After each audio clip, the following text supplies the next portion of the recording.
पाठ। ओम सहनावतु सहनौ भुनक्तु सह वीर्यं करवावहै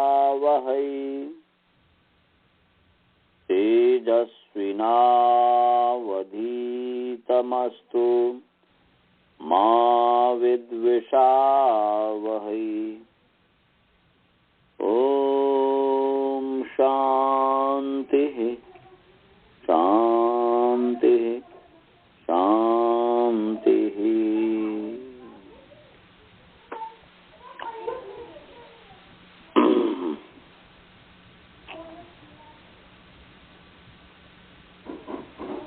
चलिए, पिछले पाठ में कोई शंका नहीं। चल रहा था ये चतुर्थ प्रकरण जो है बाह्य प्रयत्न। हमने बताया था कि बाह्य प्रयत्न जो है वो 12 प्रकार का है। वह है विवार, श्वास अघोष, संवार नाद घोष, अल्प प्राण, महाप्राण, उदात्त अनुदात्त, स्वरित और काट, जिसमें कि 11 का सिद्धांत कौमुदी में चर्चा है। और ये जो लघु पाठ है इसमें भी चर्चा है, परंतु वृद्ध पाठ में एक विशेष काल है। तो ये काल भी तो बहिर्भूत है तत्व स्थानों से, इसलिए काल को भी गिना है। तो उसमें से हमने आपको बताया था कि वर्ग के जो तृतीय चतुर्थ वर्ण है और अंतस्थ यरल है, और उसमें स को छोड़ करके जो हकार केवल है, हकार और अनुस्वार, और यम में जो तीसरा अनुनासिक ळ जो है, और नासिक के जो वर्ण है, नासिक के जो स्वर वर्ण है, इसका जो बाह्य प्रयत्न है संवार, नाद और घोष है। अर्थात ये समृद्ध कंठ वाले हैं, नादानुप्रदान वाले हैं और घोष वाले हैं। उसके बाद जो है लघु पाठ में सूत्र छूट गया हुआ है, तो उसमें हमने आपको बताया था कि 64वां होना चाहिए। एके अंतस्था अल्प प्राणा इतरे महाप्राणा। और वृद्ध पाठ में है वर्ग यमानाम तृतीया अंतस्था अल्प प्राणा इतरे सर्वे महाप्राणा। तो यहाँ तक हमने पढ़ा दिया था। अब उसके पश्चात जो है 65 नंबर सूत्र यहाँ होगा। जो 64 है उसको 65 समझिएगा। ये इसकी भी एक अल्प प्राणा इतने महाप्राणा जो है, एक ही वहाँ लिखा, शायद उसी में सब क्या व्याख्या कर दिए हों, लेकिन 5 वर्ग के प्रथम, तृतीय और पंचम, अर्थात क ग ng च। अच्छा, वो सबको कर दिया, ग को भी कर दिया, जो है सबको कर दिए। यम प्रथम तृतीय, अर्थात प्रथम और तृतीय वर्ण, प्रथम और तृतीय वर्ण, और ह्रस्व गुण और अनुनासिक, इतने सब अल्प प्राण, अर्थात ये थोड़े। और ख घ छ ढ थ ढ थ ध फ भ स स आचार्य जी और ह ये। जी आपने रिकॉर्डिंग स्टार्ट किया? जी स्टार्ट है जी। अच्छा ठीक है। विसर्ग है और ये जो है जिह्वा मूलीय उपपधमानीय दोनों हो जाएगा इसमें। और ये जो है अनुनासिक है, अनुस्वार है, ळ और अकार आदि स्वर, ये सब महाप्राण अधिक बल से बोले जाते हैं। तो ऊपर बस आगे का भी व्याख्या उसमें कर दिया हुआ है, परंतु इसमें भ्रांति हो जाएगी आपको, क्योंकि जो है छांटने में, इसलिए वो एके अल्प प्राणा इतरे महाप्राणा का पिछले का संबंध कीजिएगा, और नीचे वाले में एके अंतस्थाल प्राणा इतरे महाप्राणा नीचे वाले के साथ संबंध करेंगे तो अच्छी तरीके से समझ में आ जाएगा आपको। तो उसी के आधार पर समझिए, वो व्याख्या जिसमें लिखा है आप पहले इसको समझ के उसके आधार पर उसको संगति लगाने का कोशिश कीजिए। आपको सब समझ में आ जाएगा। अब जो है आगे क्रम प्राप्त जो छठा सूत्र है वृद्ध पाठ में और 65वां सूत्र होगा लघु पाठ में कि यथा तृतीया तथा पंचमा। यथा जो है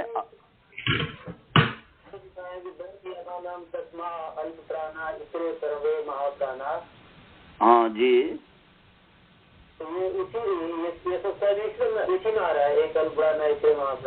मैंने वर्ग या मानाम तृतीया अंतस्था चाल प्राणा इतरे सर्वे महाप्राणा, ये पीछे जो चौथा नंबर सूत्र है वर्गा नाम तृतीय चतुर्था अंतस्था हकारानुस्वारो यमौ च तृतीय चतुर्थो नासिक्यश्च समृद्ध कंठा नादन प्रदाना घोषवंतश्च, ये जो दिए हैं इसके साथ संबंध है उसका,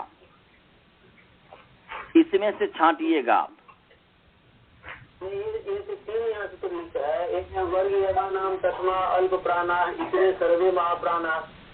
वर्ग यमानाम तृतीया अंतस्था चाल प्राणा है ना, लिखा है वो तो पहला है, वो तो दूसरा है, वो आपको दूसरे नंबर सूत्र से उसका संबंध है कि वर्ग यमानाम प्रथमा अल्प प्राणा इतरे सर्वे महाप्राणा है। ये पहले वाला सूत्र जो दूसरा नंबर सूत्र है उसके साथ उसका रिलेशन है, संबंध है। इसका हो गया कि वर्ग का और यम का हाँ, जो है वो अल्प प्राण है और अन्य सब महाप्राण है। तो अन्य कौन? अन्य हो गया वर्ग का द्वितीय वर्ण स विसर्जनीय जीवामूल्य उपधमानी और यम का द्वितीय वर्ण, ये हो गया इतने सर्वे का अर्थ। नहीं समझ में आया? पीछे आपका सूत्र है कि नहीं? पीछे 61 नंबर सूत्र देख रहे हैं आप?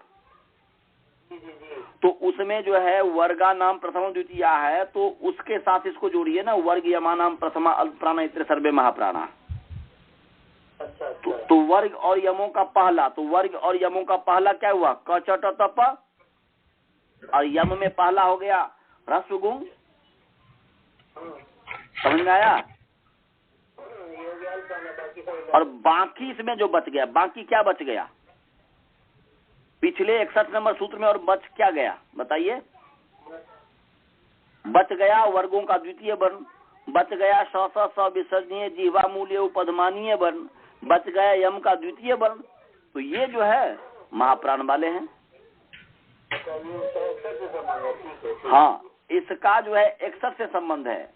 और आगे वाले सूत्र का जो है आपका माने वो जो है 63 नंबर जो सूत्र है ना जी, उसके साथ संबंध है। 64 जो सूत्र अभी बताया हूँ, वर्ग यमानाम तृतीया अंतस्था चाल प्राणा इतने सर्वे महाप्राणा, इसका आप जो है 63 से संबंध कीजिएगा। तो वर्ग यमानाम तृतीया अंतस्था चाल प्राणा सर्वे महाप्राणा जी, तो 63 हाँ 63 के साथ उसका संबंध कीजिएगा। तो हो जाएगा वर्ग और यम का तृतीया। तो वर्ग का तृतीया का क्या हो गया? गजड दब, और यम का तृतीया क्या हो गया? अनुनासिक। ये अल्प प्राण हो गया। अंतस्थ यरलव ये भी अल्प प्राण है। अन्य सब जो बच गया, अन्य क्या बच गया? वर्गों का चतुर्थ वर्ण बच गया, हकार बच गया, अनुस्वार बच गया, यम का चतुर्थ बच गया, और नासिक के वर्ण बच गया। समझे जी?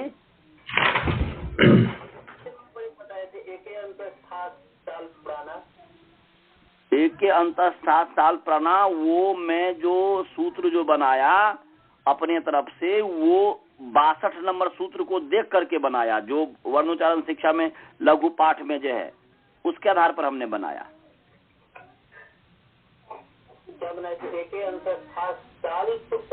हाँ, इतरे सर्वे, इतरे महाप्राणा है। सर्वे नहीं जोड़िए, इतरे महाप्राणा कर दीजिए। सर्वे जोड़ भी दीजिए, कोई बात नहीं। मैं एक अल्प प्राणा इतने महाप्राणा जो लघु पाठ में जैसा सूत्र है उसी के आधार पर हमने सूत्र बनाया।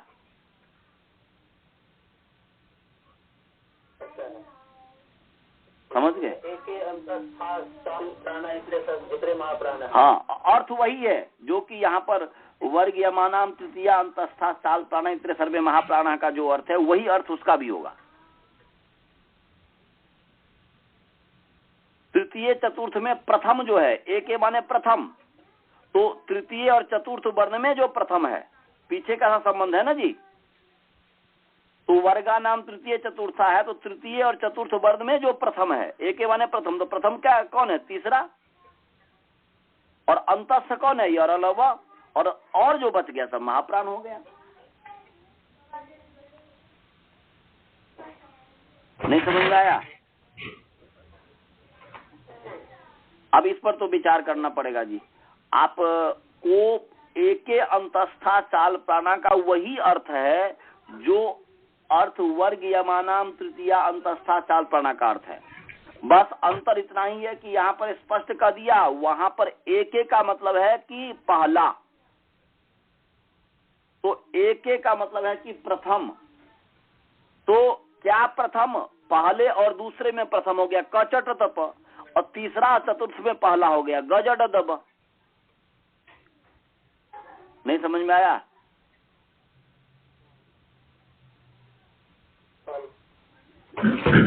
का मतलब क्या है? तो किसका प्रथम?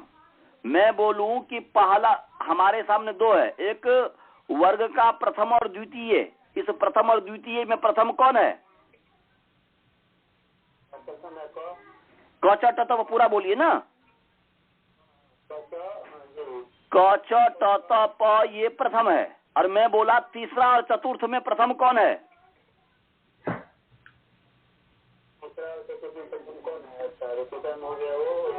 तीसरा गजड दब। तीसरा और चतुर्थ वर्ण में प्रथम मैं कहूं कि प्रथम कौन है, पहला कौन है, तो क्या बोलेंगे? तीसरा वर्ण ही तो प्रथमा पहला है ना जी। तो यही तो कह रहा है कि एके अंतस्था चाल प्राणा का मतलब हुआ कि एके का मतलब हुआ कि तृतीय और चतुर्थ वर्ण में। एके का पीछे का संबंध मत कीजिए, एके का 63 वर्ण के साथ संबंध कीजिए, जो 64 हमने लिखाया है, सूत्र बनाया है। तो एके मतलब हुआ तृतीय चतुर्थ में जो एके है। आपके पास पुस्तक है कि नहीं, पहले बताइए।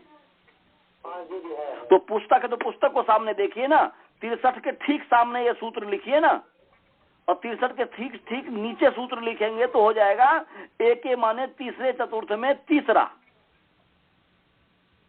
और यम में हो जाएगा तृतीय चतुर्थ में तीसरा। यम में तीसरा वर्ण एक है और तृतीय चतुर्थ में तीसरा वर्ण एक है। दो ग्रुप बना दीजिए। आपके पास 4 व्यक्ति है, 4 व्यक्ति में एक में जो है, एक ग्रुप में है गोपी और गोपाल, और एक ग्रुप में है, दूसरा जो ग्रुप है उसमें है यशोदीप और सुमेधा। तो अब 4 है, तो आप गोपी को मान लीजिए क, गोपाल को मान लीजिए ख, और यशोदीप को मान लीजिए ग, और सुमेधा को मान लीजिए घ।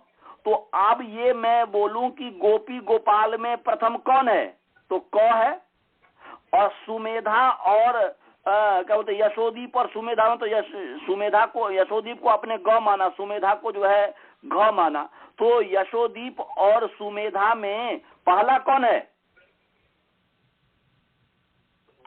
बोलिए ना। यशोदीप और सुमेधा में पहला कौन है, यशोदीप। तो यशोदीप है ग।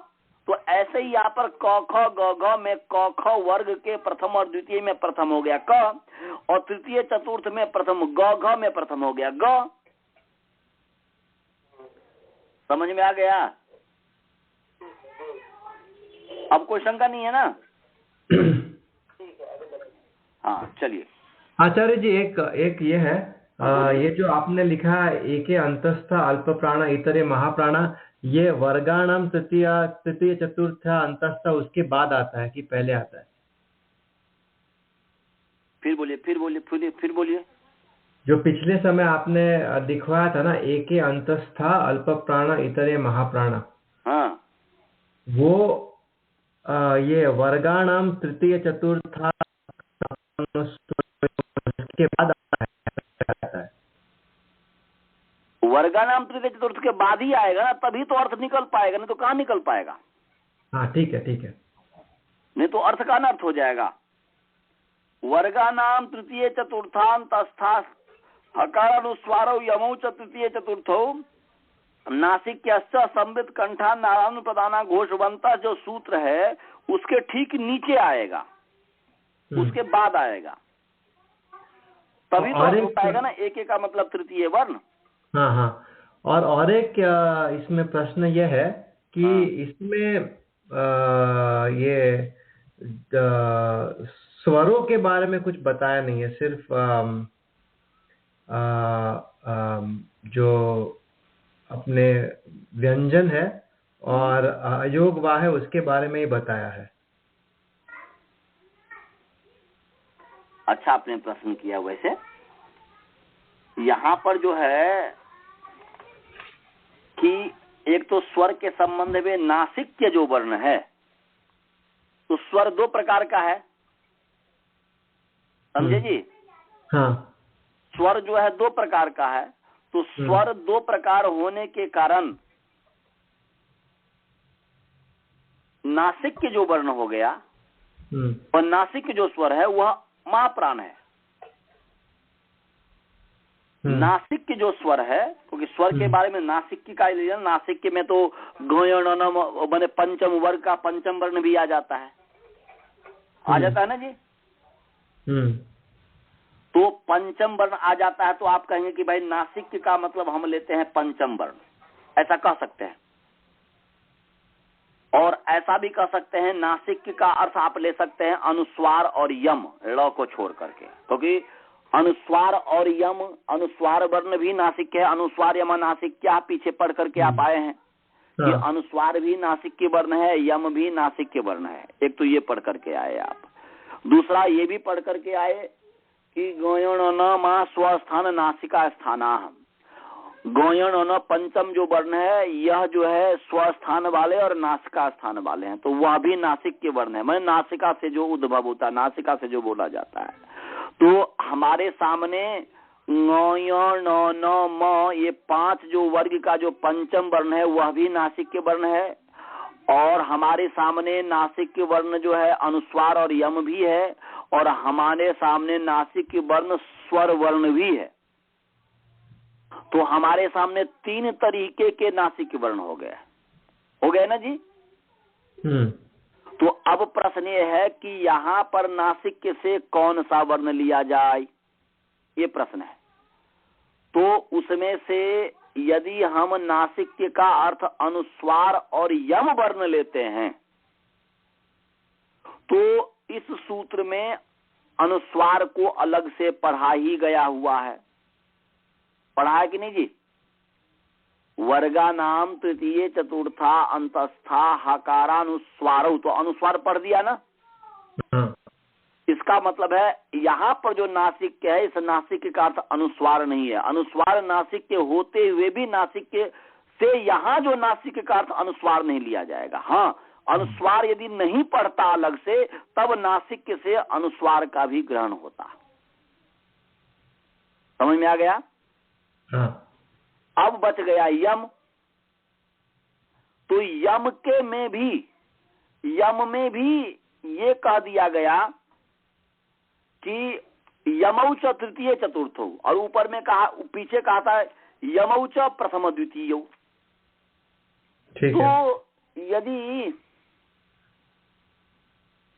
अंतस्थ को यदि यम को यदि यहां पर ग्रहण किया जाता, इतरे सर्वे महाप्राणा अन्य सभी कहा कि वर्ग यमानाम तृतीय अंतस्था चालता ना, तो वर्ग और यम का जो तृतीय और जो अंतस्थ वर्ण है वह अल्प प्राण है। तो यम का जो तृतीय वर्ण है वह अल्प प्राण है और अन्य सब महाप्राण है। यदि ऐसा करके यदि हम यम का तृतीय वर्ण ले तो तृतीय वर्ण में तो आ ही गया, तो यम का तृतीय वर्ण आ ही गया, तो इसलिए यम तो नासिक के वर्ण है, तो नासिक के तो यहाँ पर लिया नहीं जाएगा। फिर नासिक से यहाँ पर यम भी नहीं लिया जाएगा, तो यम भी चला गया। अब बच गया क्या? अब बचा नासिक में नो मा, ये बचा। तो अब गौयणनमा लेंगे तो आगे जो अभी सूत्र में पढ़ा रहा हूं, यथा तृतीया तथा पंचमा, ये जो कहा है यथा तृतीया तथा पंचमा, कि जैसा तीसरा वर्ण है वैसा ही पांचवा वर्ण है। ये आगे 6 नंबर सूत्र है, यथा तृतीया तथा पंचमा, और इसमें 65 नंबर सूत्र हो जाएगा, यथा तृतीया तथा पंचमा। तो बोल के जैसा तीसरा वर्ण है वैसा पांचवा वर्ण है। तो तीसरा वर्ण क्या अभी हमने किया था गौ के संबंध में?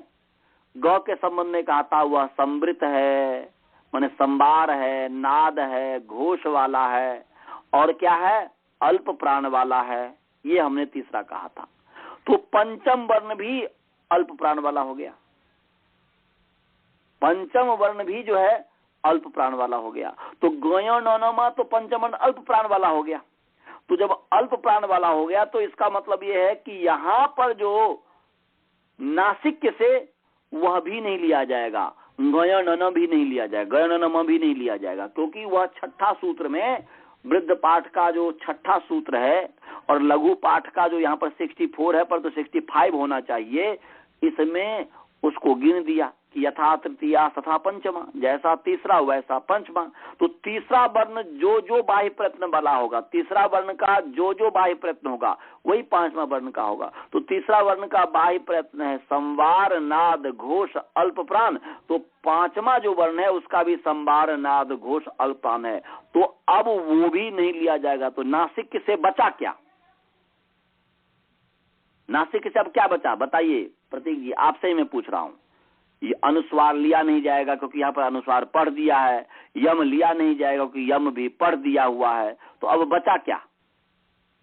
तो सानुनासिक स्वर गया, सानुनासिक स्वर, स्वर। तो सानुनासिक स्वर यहाँ पर बचा। तो सानुनासिक स्वर जो बचा वह महाप्राण है। ये अर्थ हो गया इसका। और वो समृत, नाद, नादानुप्रदान और घोष भी है ना? हाँ जी, वो तो है ही।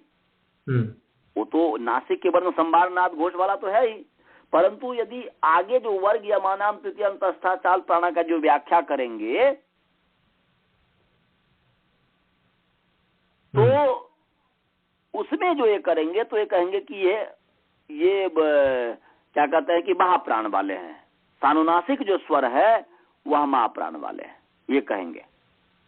क्योंकि वर्ग यमानाम तृतीय अंतस्था चाल प्राणा इतरे सर्वे महाप्राणा। तो इतरे सर्वे में कौन आ गया जी? इतरे सर्वे में तो वर्गों का चतुर्थ वर्ण आ गया। क्या बोलते हैं कि यम का चतुर्थ वर्ण आ गया, हकार और अनुस्वार आ गया, नासिक आ गया। तो ये सब जो है बाह्य प्रयत्न वाले हैं। ये अर्थ हो गया इसका। समझ में आया? अच्छा, एक तो ये हुआ। अब यहाँ पर नासिक के पढ़ दिया, तो नासिक के पढ़ दिया तो समझ में आ गया कि सानुनासिक स्वर जो है, नासिक के अर्थ यहाँ पर सानुनासिक स्वर ही लेंगे। वैसे कुछ व्यक्ति विद्वान जो नासिक का मतलब अलग लेते हैं, जो कि उस पर हमने पीछे जो अंतस्थ इत्यादि नासिक का एक विशेष संज्ञा जो है हुंग, हुंग, हुंग माने हौर हंसुकार हु और ऊपर चंद्र बिंदु हुंग। तो ये हुंग जो है इसको वह नासिक के मानते हैं, हुंग को केवल। तो उसको नासिक से केवल हुंग ले रहे हैं एक से। परंतु यहाँ पर जो लघु पाठ में है नासिक क्या है, नासिक क्या नहीं है। केवल नासिक क्या होता तो एक वर्ण लिया जाता, परंतु नासिक क्या है यहाँ पर बहुत सारे वर्ण हैं। तो इसीलिए यहाँ पर नासिक क्या हुंग नहीं होगा, वह परंपरा में हुंग की भी जो है नासिका संज्ञा होगी। और यम का कुंग, खुंग, गुंग, घुंग इत्यादि कहते हैं। उसके आधार पर भी आप समझने का कोशिश कीजिएगा, जो कि मेरी दृष्टि में गलत है। ऋषि दयानंद हमारे जो महर्षि ज्ञान जी है उनके दृष्टि में गलत है। और इस पर और चर्चा करेंगे हम। सबसे अंतिम में जब वर्णोच्चारण शिक्षा हो जाएगा तो विशेष रूप से यम पर ही चर्चा करेंगे, और उस पर चर्चा करके भाई ये ऐसा मानते हैं, ये ऐसा मानते हैं, इनका कहना कि कुंग, खुंग, गुंग, घुंग यम है, और इनका कहना है कि ये ये यम है, ह्रस्व गुंग दीर्घ गुंग अनुनासिक ळ यम है, तो इस पर और अधिक अंतिम में चर्चा करेंगे। तो आप जिसको भी यम स्वीकार करते हैं, कुंग खुंग गुंग हुंग को करते हैं, या सिद्धांत कौमुदी के आधार पर कख गघ को करते हैं, पंचम वर्ण के परते पूर्व में जो वर्ण है उसी के सदृश जो वर्ण है, तो कख गघ चच्छ जज्झ टठ डढ तथ दध पफ बभ, इसको में से बीच वाले को मैंने किसी का भी करते हैं, तो जिस रूप में आप करते हैं वो समझ करके ऐसा समझ लीजिएगा। परंतु वो जो यम जो 4 आपको हम इसमें बताए हैं उसके आधार पर हम आपको पढ़ा रहे हैं। तो नासिक क्या से सानुनासिक स्वर ही रहता है, तो यहां पर नासिक क्या पढ़ दिया, इसका मतलब बच गया क्या, अच बच गया निरनुनासिक अ। तो निरनुनासिक जो अ है उसका पीछे के साथ सूत्र के साथ संबंध कर देंगे कि वर्ग यमानाम प्रथमा अल्पप्राणा इतरे सर्वे महाप्राणा। तो इतरे सर्वे में जो है जो बच गया वर्ण, पीछे का जो संबंध है वो तो है ही, जो इतना इसमें पढ़ दिया गया उसके अलावा इसमें जो बच गया सो है ही। और आप जो है व्याख्यान तो विशेष प्रतिपत्तिर नहीं संदेहाद लक्षणम, परिभाषा जो है जब आप अष्टाध्यायी पढ़ेंगे, अब ये अष्टाध्यायी आप याद कर रहे होंगे ये मैं आशा करता हूं, तो अष्टाध्यायी जब पढ़ेंगे वर्ण तो उसमें बहुत सारी शंका आएगी। क्या शंका आएगी, तो कि अई उन रील रिक ए ओंग अयौ छाय बट लन, ये सूत्र है 14 जो सूत्र है, तो उसमें अई उन में भी ण लास्ट में है, लन में भी ण लास्ट में है। क्या महर्षि पाणिनि जी को वर्ण की कमी थी? वर्ण की कमी तो नहीं थी, कोई अन्य यहाँ पर अई उन में अन कर दिए तो लन में कोई दूसरा वर्ण लेना चाहिए था, लन में कोई दूसरा वर्ण लेना चाहिए था, जौ ले लेते अज मैंने लज हो जाता, या झौ लेते लज हो जाता, कुछ न कुछ ले लेता, वर्ण की तो कमी थी नहीं। परंतु यहाँ पर अई उन में भी न और लन में भी न, दो एक ही जैसे क्यों पढ़ा जिसमें कि शंका हो जाए। तो वहां पर उसी महर्षि पाणिनि जी के व्यवहार से पता चलता है, कुछ साक्षात पढ़ा होता है परिभाषा, कुछ व्यवहार से परिभाषा निकलती है। तो महर्षि पाणिनि जी का जो व्यवहार है, दो लन में भी न और अई उन में भी जो न, ये पढ़े हैं। इससे महर्षि पाणिनि जी अपने शिष्यों को ये कहना चाहते हैं कि हे शिष्य, जब हमारी बनाई हुई जो पुस्तक है, हमारा बनाया हुआ जो ग्रंथ है, जब तुम इसको पढ़ोगे तो इसमें यदि कोई शंका हो तो व्याख्यान से उस शंका का निवारण कर लेना। ये नहीं करना कि शंका हो गई और वो गलत कर दिया कि ये पाणिनि जी ने हमने गलत लिख दिया, क्योंकि हमने जो लिखा है ब्रह्म के साथ, परमात्मा के साथ में समाधिस्थ होकर के, जैसे कृष्ण भगवान अर्जुन को उपदेश दे रहे हैं जिस समय, तो कृष्ण भगवान उपदेश नहीं दे रहे हैं, मानो कि पर ब्रह्म परमात्मा ही उपदेश दे रहे हैं। क्यों उपदेश दे रहे हैं? क्योंकि वह कृष्ण भगवान समाधिस्थ होकर के, वह असंप्रज्ञात समाधि को प्राप्त करके, क्योंकि जो योगी होता है वह योगी जो असंप्रज्ञात समाधि को प्राप्त कर लिया हुआ है, जो विदेहत्व नाम का जो योगी है, जो भव प्रत्यय नामक संप्रज्ञात समाधि को प्राप्त कर लिया हुआ है, उससे भी आगे बढ़ गया हुआ है, जो हर क्षण प्रभु में ही रहता है, तो जब चाहे वह अपने मन को प्रभु में उसी समय तत्क्षण ही टिका देगा। तो ऐसे कृष्ण भगवान थे। तो ऐसे योग्यता वाले जब कृष्ण भगवान थे, तो जब अर्जुन को उपदेश दे रहे हैं तो वहां पर बार बार कहते हैं कि मैं पृथ्वी में मैं गंध हूं। वहां पर मैं का अर्थ कृष्ण नहीं है, वहां पर मैं का अर्थ है कि मैं जो जिसके लिए कहा जा रहा है वह समाधिस्थ होकर के जो परमात्मा के लिए कहा जा रहा है। तो जहां पर भी इस तरीके की आता कि वेदों में मैं साम वेद हूं, वेदों में मैं ओंकार हूं, पृथ्वी में माने पवित्र गंध हूं, मैं माने ऐसा जो है 6-7वां अध्याय में भगवान कृष्ण विराट स्वरूप का वर्णन कर रहे हैं। तो वहां पर इसमें मैं ये हूं, इसमें मैं ये हूं, तो वहां पर वो मैं के द्वारा स्वयं को नहीं कह रहे हैं, परंतु मैं के द्वारा मैं स्थित तातस्थ्योपाधि न्याय इसको कहते हैं, इसको लक्षणा कहते हैं। तो मैं का अर्थ है मैं स्थित जो ब्रह्म है उसको कह रहे हैं। तो मैं में स्थित जो ब्रह्म है उसको ध्यान में रख करके उस समाधिस्थ होकर के कृष्ण भगवान ने उपदेश दिया है अर्जुन का, तो वह एक भी वाक्य कैसे अनर्थक हो सकता है? अभी तक तो मैं अपनी बात कह रहा हूं, दूसरे की बात मैं नहीं कहूंगा। अभी तक धर्म क्षेत्रे कुरुक्षेत्रे समवेतायुस्वासा लेकर के और 7वां अध्याय का आज मैं जो उपदेश दिया हूं वह 12वां और 13वां श्लोक चल रहा है।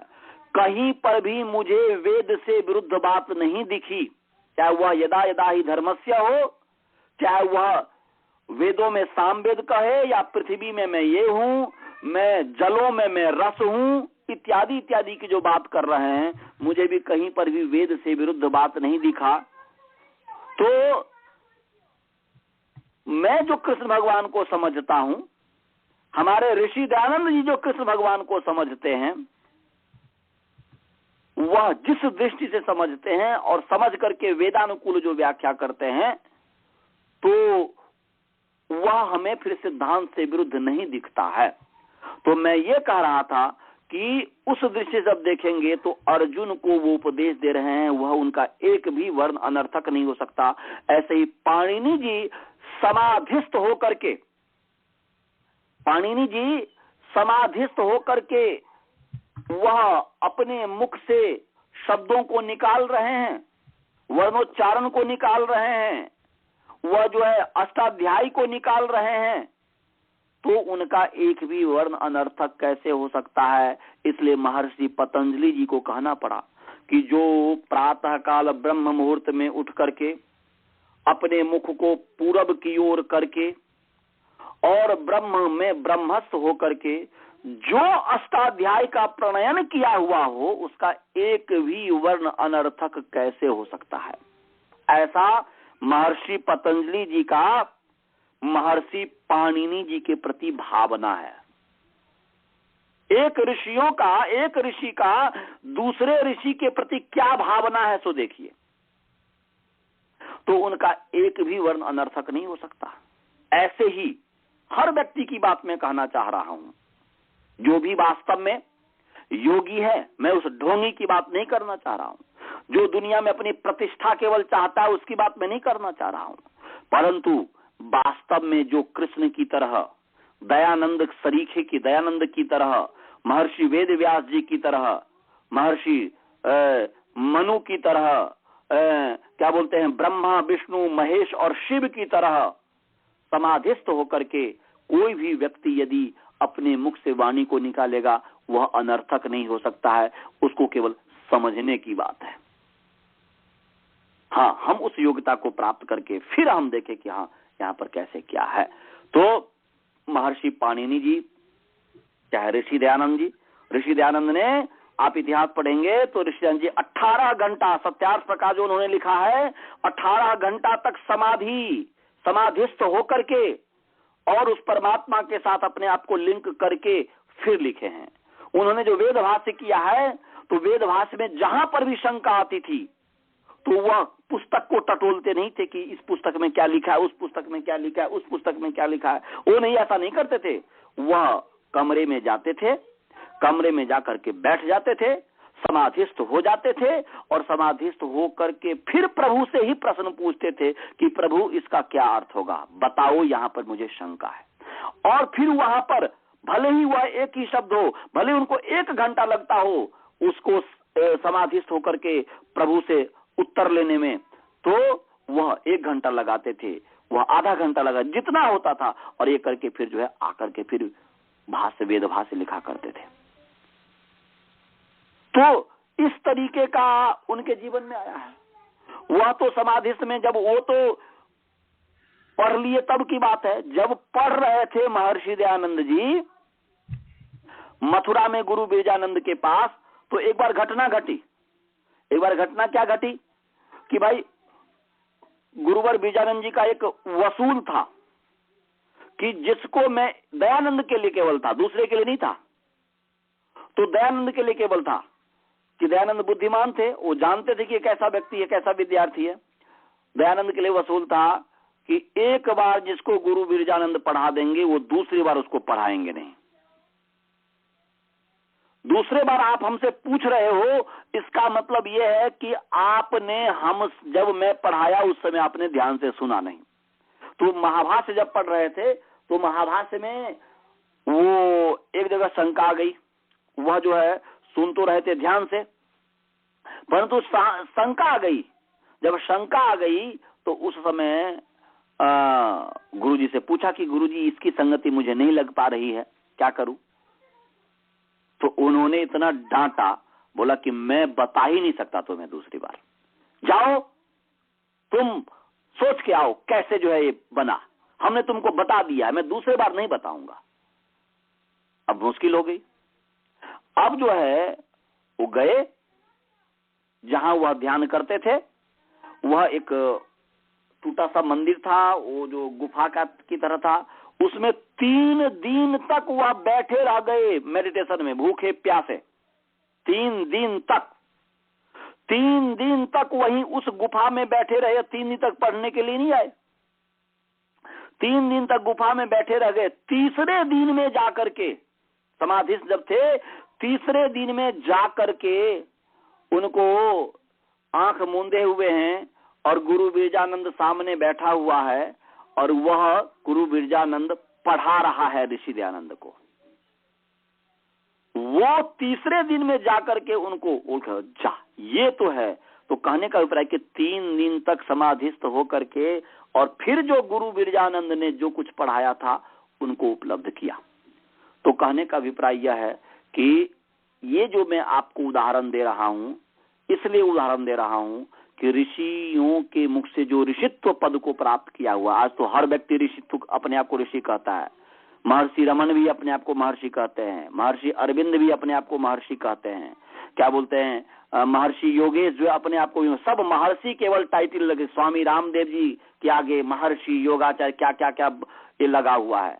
तो इससे केवल महर्षि टाइटल देने से महर्षि नहीं बनता। महर्षि का लक्षण है, जैसे महात्मा का लक्षण है कि मनस्येकम वचस्येकम कर्मण्येकम महात्मनम, मनस्यन्यद वचस्यन्यद कर्मण्य दुरात्मना। बोल रहे हैं कि मन वाणी कर्म जिसका एक है वह महात्मा है, और मन वाणी कर्म जिसका अलग अलग है वह दुरात्मा है, वह राक्षस है।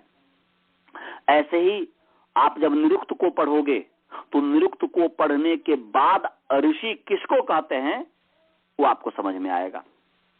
और ऋषि, अब वो जो लक्षण है उस लक्षण को घटाओ तो आपको योगेश में नहीं घटेगा, महर्षि योगेश में जो अपने आप को महर्षि कहते हैं, ये महर्षि रमन में नहीं घटेगा, ये स्वामी रामदेव में नहीं घटेगा।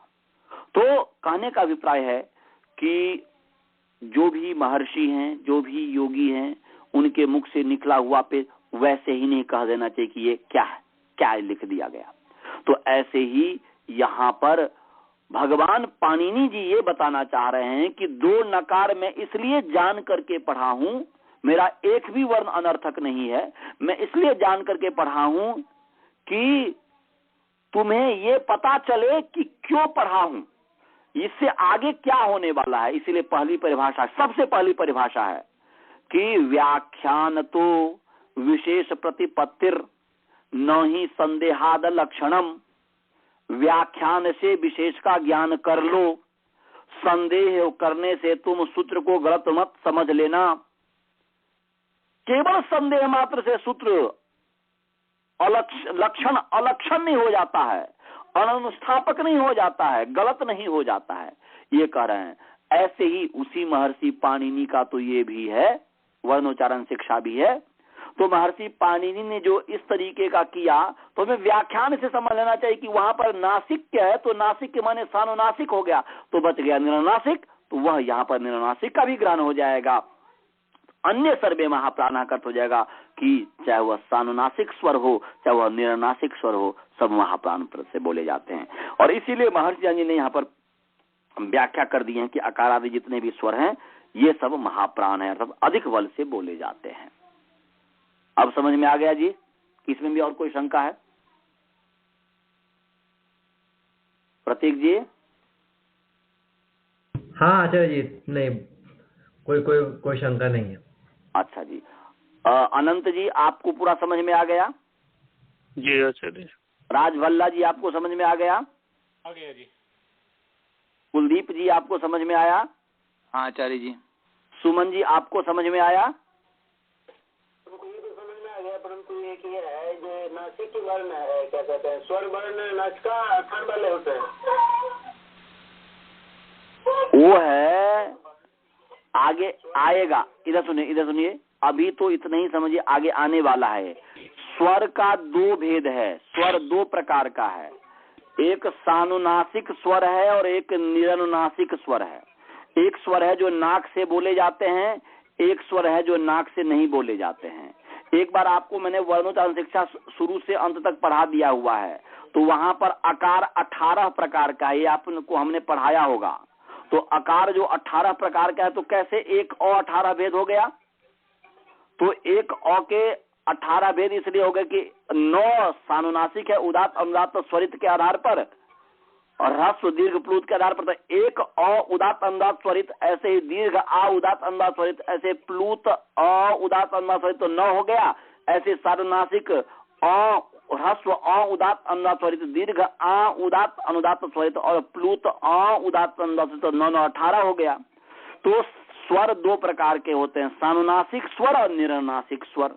तो ये सानुनासिक और अनुनासिक दोनों महाप्रयत्न है, महाप्राण वाले हैं।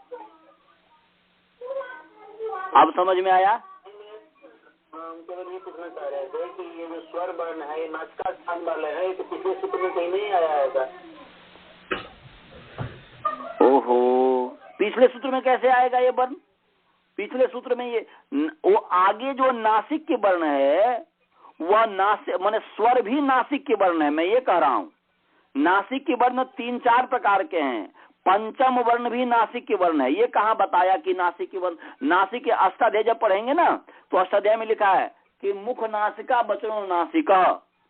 अनुनासिक संज्ञा उसका नाम है जो मुख और नासिका दोनों से बोले जाते हैं, और जो मुख और नासिका से बोले जाते हैं उसी का नाम नासिक के वर्ण है। नासिक के वर्ण क्या हुआ? नासिका से उत्पन्न, नासिका में होने वाला, नासिका में जात।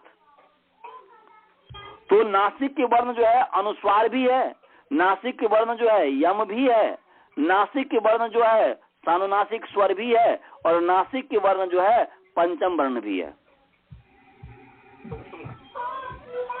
समझ में आ गया? अब आगे चलें।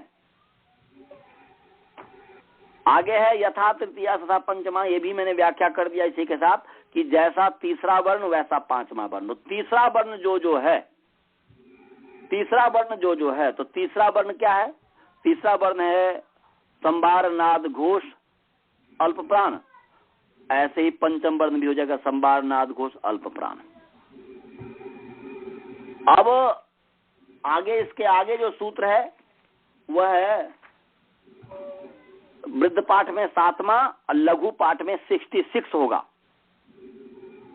इसमें 65 दिया हुआ है पर तो 66 होगा।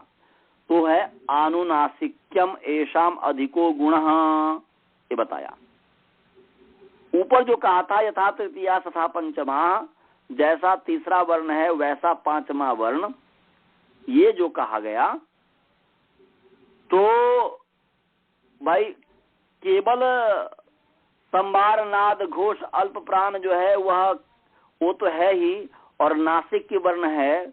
तो इसमें बता रहे हैं कि संभार नाद घोष अल्प प्राण ये गुण तो है ही, उसका प्रयत्न जो है ये तो गुण है ना जी। ये बाह्य प्रयत्न, आभ्यंतर प्रयत्न, ये सब वर्णों का गुण है।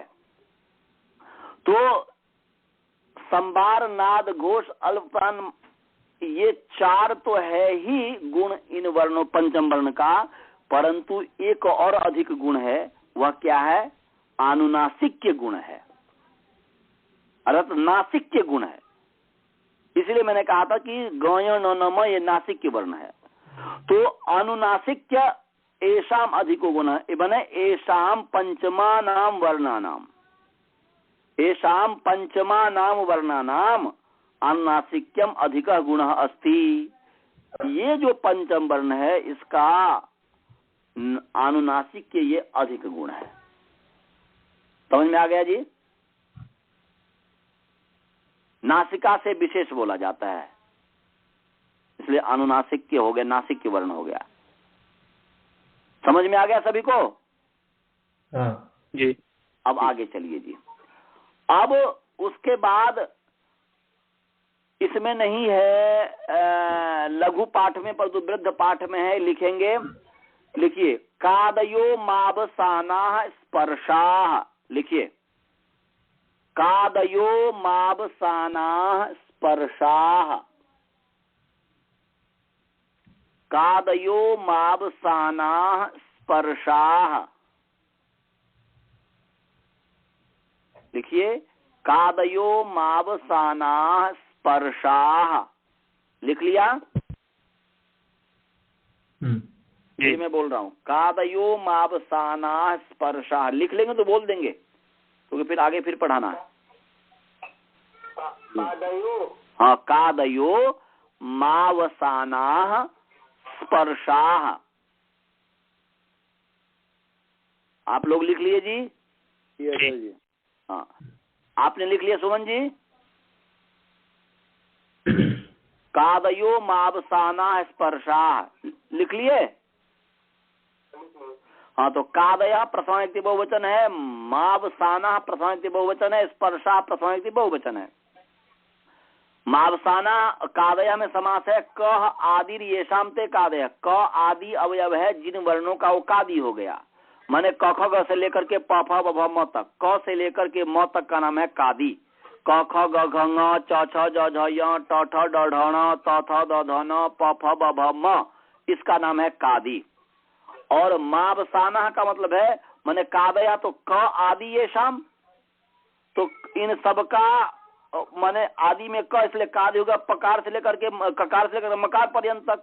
और मावसाना का अर्थ है कि मह अवसानम ये शाम, तो मकार अवसान है जिनका, जिन वर्णों का अवसान मकार है, जिन वर्णों का अवसान जो है मकार है, माने मकार पर्यंत, अवसान माने अंत, ठहराव, तो जिन वर्णों का ठहराव मकार है वो मावसान हो गया।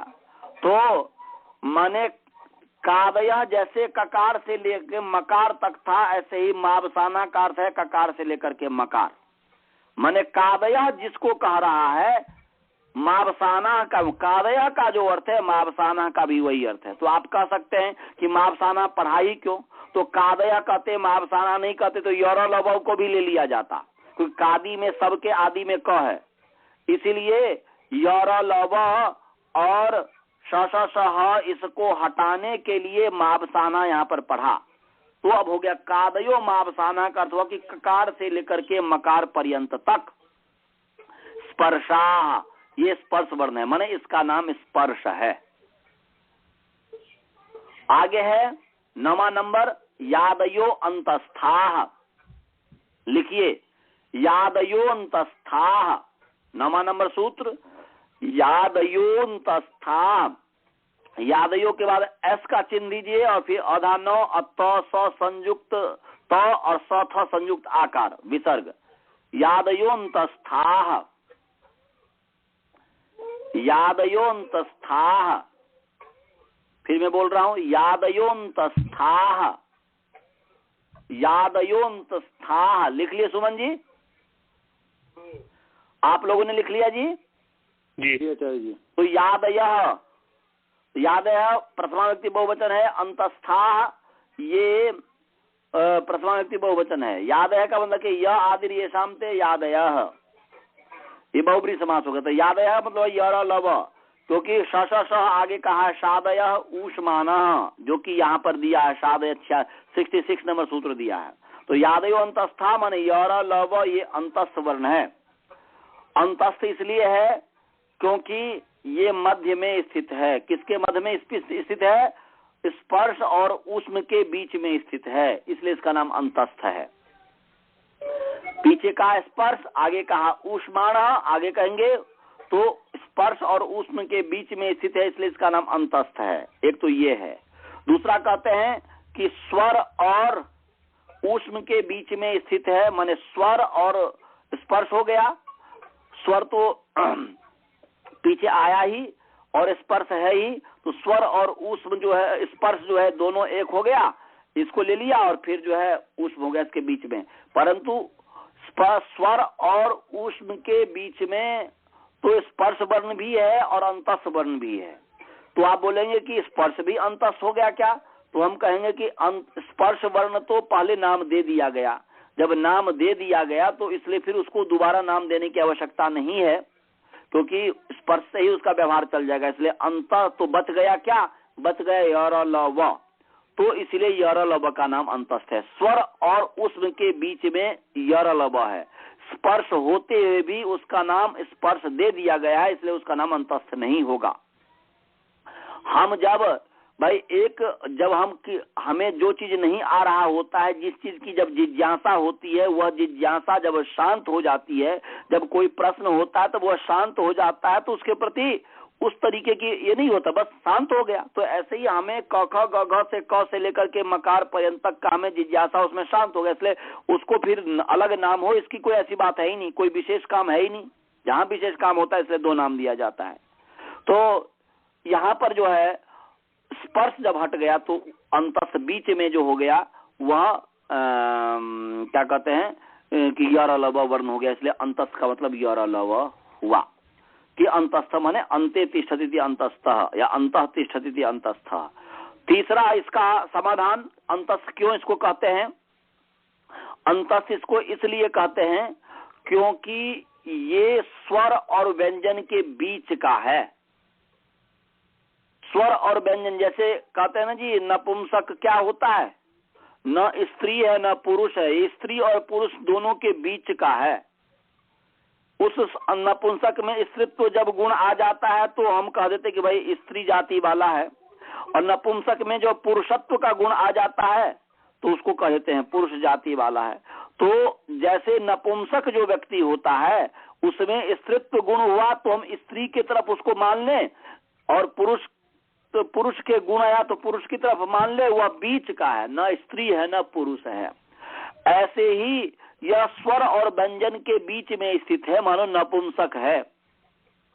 ये कुछ ऐसी स्थिति होती है कि यह स्वर भी बन जाता है। जब आप ई को यनिचि कहोगे, इक के स्थान में यन होता है, ई उ री री, इसके स्थान में ई के स्थान में य, उ के स्थान में व, री के स्थान में र, री के स्थान में ल। तो कुछ ऐसी स्थिति हो गई तो वह ई उ री री ही य व र ल बन गया, और इग यन संप्रसारणम, यन य व र ल के स्थान में ई उ री री हो गया संप्रसारण, तो वह य व र ल ही ई उ री री बन गया। कहने का अभिप्राय है कि य र ल व ये बीच का है, ये कभी ई उ री री बन जाता है, कभी ये य व र ल बन जाता है, इसलिए मध्य में है, बीच में है। हम लोग बचपन में जब कबड्डी खेलते थे तो कबड्डी में एक ऐसा दो टीम हुआ, दो टीम में से एक ऐसा व्यक्ति होता था जिसको कहते थे दुदुसिया, हम लोग हमारी भाषा में दुदुसिया। दुदुसिया का मतलब हुआ कि वह इस टीम के साथ भी है, उस टीम के साथ भी है। तो ऐसे ही यर ल व ये स्वर टीम के साथ भी है और व्यंजन टीम के साथ भी है, इसलिए इसका नाम है अंतस्थ। समझ में आ गया जी? जी आचार्य जी। जी आचार्य जी। हाँ, तो ये अंतस्थ है। अब जो है 3 सूत्र बच गया है, 1 2 3 सूत्र बच गया है। यदि आप बोले तो मैं 3 सूत्र कर दूं, नहीं तो मंत्र पाठ करें। आप लोग क्या कर रहे हैं? हाँ जी, कर दीजिए आचार्य जी। मंत्र पाठ करें क्या? कर दीजिए आचार्य जी। अच्छा, कर दूं। बोलते स्थानेन द्वितीयाः। आगे 11वां नंबर सूत्र है, जो कि यहाँ पर 67 नंबर जो है 68 होना चाहिए। तो वो स्थानेन द्वितीयाः है। तो स्थानेन द्वितीयाः, स्थानेन तृतीया विभक्ति एक वचन है, द्वितीया प्रथमा विभक्ति बहुवचन है। स्थानेन में समास है कि समानम स्थानम यस्य स्थान तेन स्थानेन, माने समान स्थान है जिसका, माने जिस वर्ण का समान स्थान है उसका नाम है स्थान। तो उस समान स्थान है जिसका, तो पीछे क्या पीछे किसका प्रसंग था? सादय ऊष्माण का, सादय ऊष्माण का था। ओ सॉरी, मैंने स्थान आगे पढ़ा दिया। शादया ऊष्माण, शादया प्रथमा व्यक्ति बहुवचन है, ऊष्माण प्रथम बहुवचन है, माने श स सह श आदि येषाम ते शादया बहुब्री समास है, तो श स सह इसका नाम ऊष्म वर्ण है, इसकी ऊष्म संज्ञा है। तो इसमें ऊष्म इसको क्यों कहते हैं? ऊष्म इसलिए इसको कहते हैं क्योंकि इसमें गर्म वायु मुख से निकलता है, गर्म हवा निकलती है, श श ह, तो गर्म हवा निकलती है, इसलिए इसका नाम है माने ऊष्म। आगे करें स्थान द्वितीय, बोलते समान स्थान है जिसका, जिस वर्ण का समान स्थान है वह स्थान है। तो बोल रहे हैं कि द्वितीय वर्णाम, द्वितीय माने ख छ ठ थ फ, द्वितीय का मतलब क्या है जी? ख छ ठ थ फ, द्वितीय वर्ण हो गया ख छ ठ थ फ। ये स्थान है ना, माने यहां पर स्थान में जो तृतीया है वह तुल्य अर्थ में तृतीया है, तो ध्यान रखेंगे, इसको समझ जाएंगे। तो माने एक सूत्र है अष्टाध्यायी में, दूसरा अध्याय तीसरा पाद का 21वां नंबर सूत्र है, इत्थम भूत लक्षणे, ये सूत्र है। तो इत्थम भूत लक्षणे, इस सूत्र से यहाँ पर तृतीया विभक्ति हुई है स्थानेन में, तो इसीलिए स्थानेन का है तुल्य योगे तृतीया, या तो इससे इत्थम भूत लक्षणे से माने इस प्रकार के, या तुल्य योग में तृतीया मानो, तो अर्थ हो जाएगा कि समान स्थान के तुल्य, माने स्थान है जिसका द्वितीय वर्ण जो है, द्वितीय वर्ण जो है समान स्थान के तुल्य है। समान स्थान के तुल्य मतलब क्या हुआ कि पीछे, स्थान का अर्थ मतलब यहाँ पर प्लेस नहीं, स्थिति, स्थान माने स्थिति, स्थियते स्थानम माने स्थिति, माने स ह वर्ण की जो स्थिति है उसी तरह से द्वितीय वर्ण की भी स्थिति है। कहने का अभिप्राय है कि स ह की स्थिति है कि इसमें ऊष्मा निकलती है, इसके उच्चारण में ऊष्मा निकलती है, ऐसे ही ख छ ठ थ फ इसमें भी ऊष्मा निकलती है। तो जैसे ऊष्म वर्ण शादी है, ऐसे ही ख छ ट थ फ ये भी ऊष्म वर्ण है। समझ में आया जी? माने कि माने ह माने स और ह जो वर्ण है वह तो ख छ ठ थ माने इत्यादि ख छ ठ थ फ जो वर्ण है द्वितीय वर्ण, इसी के समान जो है वह जो है माने इसी माने उसी के समान है कि माने जैसे ऊष्म वर्ण है वैसे ही दूसरा वर्ण है। ये इसका मतलब समझना चाहिए कि स्थान द्वितीय माने द्वितीय वर्ण स्थान है ना, मंतव्या या जातव्या, माने द्वितीय वर्ण को समान स्थान वाले उसी के तरह, किसके तरह? पीछे जो ऊष्म वर्ण का श तो उसकी जैसे स्थिति है वही समझना चाहिए, माने जैसे वह ऊष्म है वैसे ही वह ऊष्म है। इसलिए जब आदेश इत्यादि होता है तो दोनों वो श इत्यादि जो है उसमें ह को केवल छोड़ दीजिएगा, तो स जो है उसका ख छ ठ थ फ के साथ संबंध है। और आगे कह रहे हैं कि हकारेण चतुर्था, हकारेण चतुर्था, हकार तृतीया है, चतुर्था प्रथमा व्यक्ति बहुवचन है, तो यहाँ पर भी तुल्य योग इत्थम भूत लक्षणे, या तो इससे जो है तृतीया व्यक्ति करो या तुल्य योग में तृतीया करो, तो हो गया हकार के समान चतुर्थ वर्ण है, ये अर्थ हो गया। जैसे वहां हो गया समान स्थान के समान द्वितीय वर्ण है, समान स्थान के समान माने समान स्थिति है जिसका, जिस वर्ण का समान स्थिति है, समान स्थान है, उसको स्थान कहते हैं। तो मतलब कहने का अभिप्राय कि स ये जो चार वर्ण है इसका समान स्थिति है, माने अर्थात श में भी ऊष्मा निकलती है, तालव्य श में भी ऊष्मा निकलती है, मूर्धन्य श में भी ऊष्मा निकलती है, हकार में भी ऊष्मा निकलती है। इसलिए स्थान का मतलब हुआ कि स ये हुआ स्थान का अर्थ, क्योंकि समानम स्थानम यस, जिसका समान स्थान है, माने जिसका तुल्य स्थान माने स्थिति है, माने चारों वर्ण का एक ही स्थिति है, इसलिए स्थान हो गया। परंतु उसमें से हकारे ने आगे सूत्र बता दिया कि हकारे ने चतुर्था, हम हकार के समान जो है चतुर्थ वर्ण है, तो बच गया ऊपर में क्या स तीन जो वर्ण हुआ, स स स इसके समान द्वितीय वर्ण हो गया और हकार के समान चतुर्थ वर्ण हो गया। इसीलिए आपने सूत्र याद किया होगा, उकालो झ्रस्व दीर्घ प्लुत, तो ह को झ आदेश हो जाता है। क्यों? क्योंकि हकार के समान चतुर्थ वर्ण है, इसलिए ह को झ हो गया। तो घ झ ढ ध भ में से कोई भी हो सकता है संधि के आधार पर, वह जैसा प्रसंगानुसार होगा। तो वहां पर ह को झ आदेश कर दिया, उकालोज ज है इसलिए झ आदेश कर दिया। तो इसलिए हकार के समान चतुर्थ वर्ण होता है और स के समान द्वितीय वर्ण होता है। और आगे करें, इत्येष बाह्य प्रयत्न, इति अव्यय पद है, एष प्रथमाविभक्ति बहुवचन है, बाह्य प्रथमाविभक्ति एकवचन है, प्रयत्न प्रथमाविभक्ति एकवचन है। तो अर्थ हो गया कि यह जो अभी अनुपद जो है प्रतिपादन किया गया है पीछे, यह बाह्य प्रयत्न अब समाप्त हुआ है। बोल रहे कि आस्य प्रयत्न माने आभ्यंतर प्रयत्न से जो भिन्न बाह्य प्रयत्न है वह इस प्रकार से समाप्तिम अगात, ये समाप्त हो गया। ये इसमें कहा इति चतुर्थ बाह्य प्रयत्नम, ये चौथा जो है बाह्य प्रयत्न है, ऐसा हमने बताया। ऐसा सुनिएगा, महर्षि दयानंद जी की जो यहाँ पर व्याख्या है वह सामान्य रूप से बच्चों को समझाने के लिए कि जो पांचों वर्ग को दूसरे, तो ये बोल रहे हैं कि सकार के समान महाप्रयत्न बोलने चाहिए, वैसा था तो इसलिए भी द्वितीय वर्ण माने इस तरीके से कह रहे हैं, अपनी तरीके का इनका व्याख्या है। तो जिसने भी भीमसेन शर्मा से लिखवाए थे या भीमसेन शर्मा ने लिख दिया, जो कुछ भी हो, महर्षि जो कुछ भी बोला होगा, तो ये व्याख्या गलत नहीं है, परंतु इतनी ही व्याख्या नहीं है।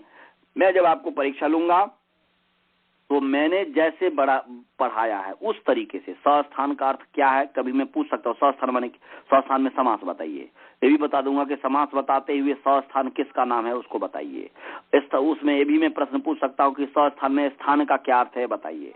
स्थान का अर्थ यहाँ पर प्लेस तो नहीं है, तो स्थीयते उसकी विग्रह कीजिए कि स्थीयते स्थानम, माने जो स्थिति है उसका नाम स्थान है, यहाँ पर प्लेस का नाम स्थान नहीं है। ये नहीं कि तिष्ठति यत्र तत्र स्थानम, जहाँ पर कोई चीज ठहरता है उसका नाम स्थान है, ये अर्थ नहीं है। तो मैं स्थान का, सस्थान में स्थान क्या है इसका भी पूछ सकता हूँ, पूछूंगा ही, ये भी बता रहा हूँ। सस्थान का क्या अर्थ है ये भी पूछूंगा। तो इसीलिए मैं जैसे व्याख्या आपको पढ़ाया उस तरीके से आप अच्छी तरीके से तैयार कीजिएगा। कोई यदि शंका हो तो पूछिए, नहीं तो मंत्र पाठ। किसी तरीके की शंका तो नहीं है? आचार्य जी, हाँ बोलिए। ये जो 63 सूत्र है जिसमें वर्गाणाम तृतीय चतुर्थ अंतस्थ हकारण स्वारो यमो च जो बताया है, उसमें हकार और तृतीय चतुर्थ वर्गों का पहले ही बता दिया है कि समृद्ध कंठा नाद प्राण घोष वगैरह है, तो फिर वापस यहाँ पे हकारेण चतुर्थ बताने की क्या जरूरत है? उसकी तो व्याख्या तो मैंने कर दिया ना, अभी तो वही तो मैं इतना देर कहा। यहाँ पर हकारेण चतुर्था का मतलब ये हुआ कि हकार के समान चतुर्थ वर्ण है, ये जो आप कहना चाह रहे हैं, इसे यहाँ पर एक जो कहना चाह रहे हैं वहां पर तो बता ही दिया, वहां तो बता ही दिया गया। तो वहां जो बता दिया गया तो फिर यहाँ पर क्यों कहा? इसका मतलब है कि यहाँ पर कुछ महर्षि पाणिनि जी कुछ और चीज कहना चाहते हैं। वो क्या कहना चाहते हैं? वह ये कहना चाहते हैं कि हकार के समान चतुर्थ वर्ण है, इसका मतलब चतुर्थ वर्ण जैसा जैसा वैसा है, इसीलिए यहाँ पर जब आदेश करना संधि इत्यादि में तो हकार के स्थान पर चतुर्थ वर्ण आदेश करना। और स्थान द्वितीय का ये हुआ कि यदि स ये उसी के समान जो है द्वितीय वर्ण है, तो माने स के स्थान पर जो आदेश होगा तो दूसरा वर्ण आदेश होगा, ये कहना चाह रहे हैं। अच्छा, समझ गए जी?